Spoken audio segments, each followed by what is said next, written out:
स्वागत छ। आजको यो सर्ट भिडियोमा चाहिँ मार्केट क्विक अपडेट लिएर बिटकोइनको प्राइस एकदमै स्ट्रङली गेन गरेको जस्तो देखिन्छ। भनौँ न अलिकति प्राइसले बटम छोएर अपवर्ड गइरहेको जस्तो देखिन्छ। हिजोको भिडियोमा चाहिँ फलोअप पनि जस्तो रूपमा लिन सकिन्छ, किनभने अहिले 70 to 73 के को रेन्जमा गइरहेको छ। अब मेजर फ्याक्टरहरू के प्लेन भइरहेका छन् भन्नेमा चाहिँ मेन चाहिँ अब यो क्यापिटल रोटेसन हुन थाल्यो कि भन्ने कुराहरू चाहिँ आएको छ। जुन गोल्डले प्राइसमा म्यासिभ सर्च गरेको थियो, अब क्यापिटल रोटेसन चाहिँ फिजिकल गोल्डबाट डिजिटल गोल्डमा गइरहेको छ कि त भन्ने न्यारेटिभ पनि आएको छ।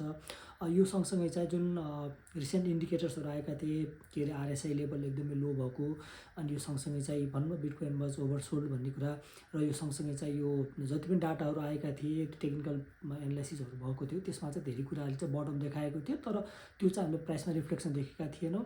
र त्यो सँगसँगै चाहिँ अहिले इटिएफमा पनि इन्फ्लो बढेर गएको छ, त्यसले पनि प्राइसलाई पुस गरेको देखिन्छ।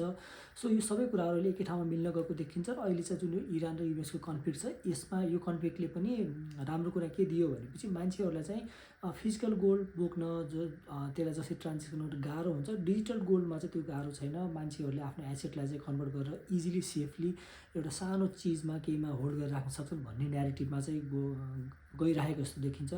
र यो सँगसँगै चाहिँ युएसमा चाहिँ जुन क्ल्यारिटी एक्ट पास हुने कुरा थियो, मार्केट स्ट्रक्चर बिल, यसमा पनि ट्रम्प एकदम प्रोएक्टिभली लागेको देखिन्छ। र यसमा अलमोस्ट भनौँ न यो मार्चमै फाइनलाइज हुने कुरा छ। र यसमा उनले चाहिँ यो ब्याङ्क र यो जुन यील्डको लिएर जुन विवाद चलेको थियो, मेन भनेको चाहिँ ब्याङ्कहरूले ट्रेजरी बोन्डहरूमा, ट्रेजरी डेटमा चाहिँ इन्भेस्ट गर्छन्, 3-4% अर्निङ गर्छन्, र तर उनीहरूले डिपोजिटमा चाहिँ 0.1 0.05% मात्र ब्याज दिने गर्छन्। तर स्टेबल कोइन होल्डरहरूले चाहिँ त्यो ट्रेजरीले जति भनौँ न ब्याज दिन्छ होल्डर्सहरूलाई, त्यही लेभलको स्टेबल कोइन होल्डरलाई पनि ब्याक दिनुपर्छ, इन्ट्रेस्ट दिनुपर्छ भन्ने कुरा छ। र त्यसमा चाहिँ स्टिक भएको देखिन्छ। अहिले चाहिँ ट्रम्पले यो कुरामा चाहिँ स्टिक आफ्नो स्ट्यान्स लिएको देखिन्छ, चर्चेको चाहिँ सल्भ गरेर।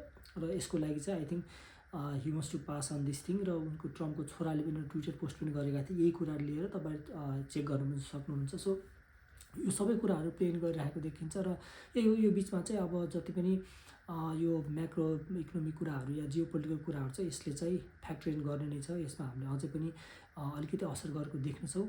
तर त्यही हो, अब यो सबै कुरा हुँदै भयो भन्दैमा चाहिँ प्राइस अप एन्ड अप जान्छ भन्ने छैन। मेबी हामीले बटम पनि भेट्न सक्छौँ, 66-69सम्म बटम देख्न पनि सक्छौँ, या 65सम्म जान पनि सक्छ।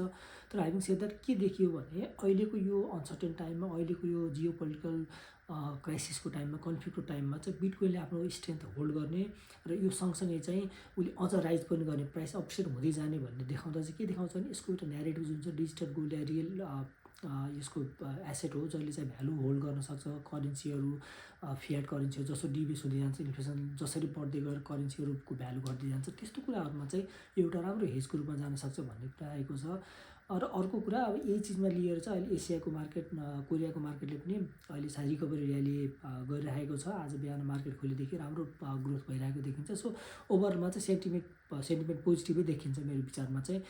सो तपाईँहरूले पनि यसो अलिकति हेर्नु होला, रिसर्च गर्नु होला होइन। अब तर यो भन्दैमा चाहिँ आफू एकदम अल इन हुने चाहिँ होइन, अलिकति अझै पनि एउटा बेनिफिट अफ डाउट लिएर अलिकति आफू सेफ साइडमा बस्नुपर्छ, र मार्केटलाई एकदम अब्जर्भ गरेर मात्र आफ्नो नेक्स्ट कदम चाल्नुपर्छ।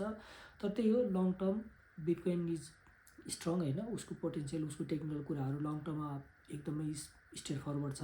मेनली अहिले इटिएफहरू इन्फ्लो आउनु, गभर्मेन्टहरू इन हुनु, प्रो बिटकोइन युएस एडमिनिस्ट्रेसन होइन, ट्रम्पको एडमिनिस्ट्रेसन त्यो हुनु, यो सबै कुराले फ्याक्टर इन गरेको देखिन्छ। र सँगसँगै डिजिटल गोल्डको न्यारेटिभ पनि बिस्तारै क्यापिटल रोटेसन भएर अझै भनौँ न यो अनसर्टेन टाइममा चाहिँ अझै स्ट्रङ भइरहेको जस्तो देखिन्छ। र ओभर द टाइम सायद हामीले यसलाई ग्रो गरेको पनि देख्नेछौँ होला, सायद मार्केटले यसमा रियाक्ट गर्न खोजेको छ। त्यही हो होइन, गुड टाइम वेकअप कल जस्तो छ अहिले इन्भेस्टरहरूको लागि चाहिँ। Thank you.